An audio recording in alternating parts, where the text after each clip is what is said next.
Добър ден, приятели! Искам да ви покажа най-хубаво за боядисване. Ето, гледайте как се процедира. Всичко е на топ ниво. Оп, гледайте. Тавана са криви, но какво да правим? Ние не сме магиости.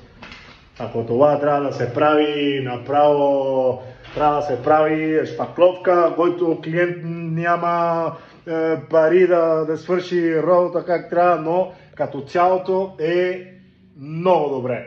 Това е маестор, ако се нуждае от него, вече знае кой е. Той е човек. Сега знаеш. Истински бояджи.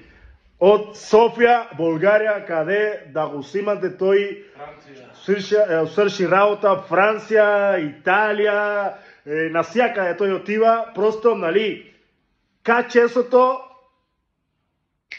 и пари трябва.